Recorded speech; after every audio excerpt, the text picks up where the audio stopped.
Hello everyone, welcome to Preterist Papers. My name is Patricia and this is the 23rd video in this series and is titled The Abomination That Causes Desolation, Daniel 9:26-27. You can find this printable one-page fact sheet at preteristpapers.com. This material is reliant on extra-biblical sources and is a theory. We are using Young's literal translation in an effort to avoid interpretations apparent in some of the translations of this passage. In Matthew 24 and Mark 13, Jesus referred to the writings of Daniel and said, "When you see the abomination of desolation, which was spoken of through Daniel the prophet, standing in the holy place, let the reader understand, then let those who are in Judea flee to the mountains." It's important to understand that the abominable act would have had to be committed by someone in Israel. This act would then lead to Israel's desolation. Please see video number 20. In warning disciples to flee Judea, Jesus was apparently alerting them to the war spoken of in Daniel 9:36 that would end the Old Covenant.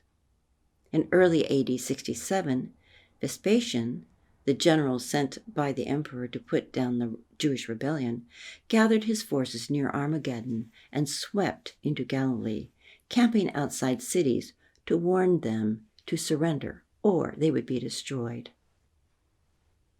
If they agreed to submit to Rome, they would be left unharmed, but if they fought back, the full might of the highly trained Roman army would be unleashed, a dreadful prospect for anyone knowledgeable of Roman military might. Each Roman conquest pushed surviving civilians and Jewish combatants southward toward Jerusalem. In AD 68, the hated Roman emperor, Nero, committed suicide with no heir to the throne. This led to the year of 4 emperors, with popular General Vespasian finally taking the emperorship in AD 69. This left his son, Titus, to finish the war in Palestine, laying siege to Jerusalem for 5 months from approximately early May AD 70 to late in September. Exact dates are difficult to discern due to calendar issues. We believe that Vespasian, and later his son Titus, together was the appointed leader of Daniel 9, sent to destroy all vestiges of the Old Covenant, centered in Jerusalem. Appointing a pagan leader to execute judgment on Israel was not unprecedented.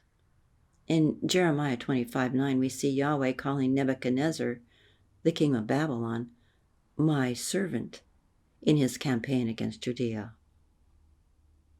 It should be added, however, that much of the destruction and burning of Jerusalem was done by Jewish zealots themselves in setting traps for Roman troops as they encroached on the 3 roughly concentric walls of the city.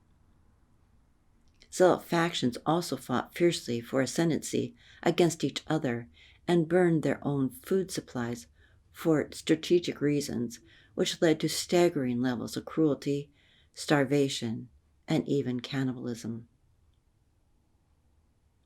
Even though technically the Roman-Jewish War lasted 7 years, covenantally the deciding blow was 3.5 years into the war, with the destruction of Jerusalem and the temple in AD 70, which ended any likeness of the Mosaic covenant.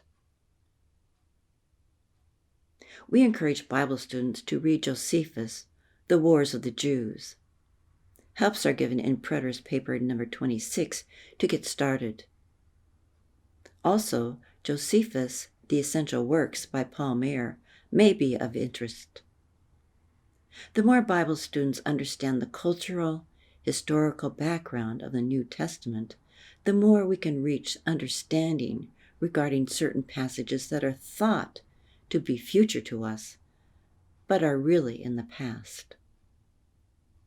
Once Scripture is grounded in its context, valuable lessons and applications can be made.